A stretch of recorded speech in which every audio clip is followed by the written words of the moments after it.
hindi na dumaan sa cross-examination ang mga testigo sa Article 1 ng Articles of Impeachment laban kay VP Sara.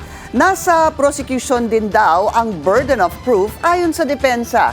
Yan ang agenda report ni Dexter Ganibe live mula sa Senado. Dexter. Pinky, hindi sumang-ayon ang depensa dito sa panukala ng impeachment court na baguhin ang proseso ng pagsasagawa ng impeachment trial. Kaya ngayong day 10 ng paglilitis, tuloy lang dun sa original na schedule. Pero pagkatapos ng paglilitis kanina, ayon sa depensa, nothing damaging sa mga testimonya ng mga testigo ng prosekusyon. The burden of proof actually. Iginiit ng defense team ni Vice President Sara Duterte, wala sa kanila ang burden of proof kundi nasa prosekusyon ng bola para patunayan ang mga aligasyon laban sa bise.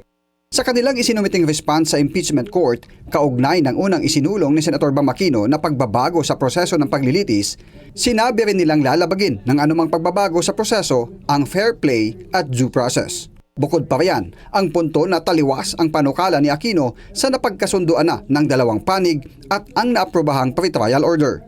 Ang pinanggagalingan lang naman ng posisyon namin is where the burden of proof actually lies, and the burden of proof lies with the prosecution. So dapat tapusin nila yung kaso. Natuloy na ngayong araw ang paglilitis sa Article 1 o ang paglustay umano ni VP Sara sa kanyang confidential funds. Pero hindi na rin nag-cross-examine ang depensa kay Violeta Constantino na dating manager ng Land Bank Shaw Boulevard Branch. Nang isa lang ang pangalawang testigo na si Nanita Camposano, naging mabilis lang ang cross-examination ni Atty. Powa, kaugnay ng issue kung bakit sa fire exit dumaan si Edward Fajarda ng DepEd. Bit-bit ang pina-encash na mga pera na may kabuang halaga na 125 million pesos. Lumabas po siya sa fire exit dahil po ang land bank ay actually nakadikit sa DepEd compound, hindi po ba? Yes, sir. At lumabas po siya doon para po sa kanyang safety siguro at hindi na po lumabas sa publiko pa dahil nasa loob na po ang DepEd. Ng Yes. Objection, Your Honor. Incompetent. If she knows, witness may answer. Only if you know, Madam Witness. The question again, sir? Lumabas po siya sa fire exit dahil safer po yon dahil nasa loob na po siya ng DepEd. Tama po ba? Yes, sir. No further questions, Your Honor. Just to dispel any insinuations, doubts, whatever, as to bakit sa fire exit. But, our job is to just elicit the answers from the witnesses, no, and to clarify certain matters. Bago ang presentasyon ng mga testigo, tinutulan ni Atty. Powa ang opening statement ni House Prosecutor Laila de Lima dahil naglalaman daw ito ng conclusion of facts and law. Ang conclusion of facts ay tumutukoy sa aktwal na nangyari base sa mga ebidensya, habang ang conclusion of law naman ay kung paano ginamit ang legal rule o mga batas sa iniharap na ebidensya. Sa mga paglilitis sa korte, tanging ang hukom o ang judge lang ang nagbibigay ng conclusion of facts and law. Ibig sabihin kasi sinasabi mo na ginawa ng isang tao ang isang illegal na act when in fact, hindi pa napapatunayan at hukom lang naman ang pwede magsabi niya.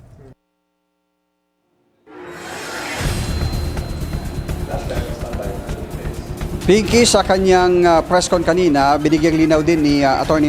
Michael Powa na kung bakit hindi na siya nag-cross-examination kaugnay doon sa lumabas na unusual yung mga bank transactions doon sa dalawang bank branch. Sabi niya, tinawag niyang petty issue lamang itong tinatawag na unusual. Dahil wala namang damaging doon sa mga binunyag, sa mga naging testimonya ng dalawang testigo ng prosekusyon. Ayon pa kay Powa, mas pinaghahandaan nila yung dalawang manggagaling sa Commission on Audit na titestigo sa susunod na linggo. Pinky? Yun nga sa trial kanina, Dexter, hindi naman cross talaga yon or manifestation ba ang tawag doon nung tinanong ni Atty. Powa yung witness tungkol doon sa back entrance. Sabi nga niya to dispel any suspicions. Parang doon lang siya talaga nagsalita at kinausap yung witnesses, no? Oo. Actually, sabi nga niya, dahil wala namang nabanggit talaga na pwede pang kontrahin ng sana ng depensa, para makasave na rin ng time, hindi na siya nag-cross-examine dun sa una at dun sa pangalawa ay dalawang tanong lang yung kanyang binigyan ng clarification. Vicky? Maraming salamat sa iyo, Dexter Ganibe, nag-uulat ng live mula sa Senado. Mag-follow sa aming mga social media accounts at mag-subscribe sa aming YouTube channel para sa pinakahuli at eksklusibong mga balita.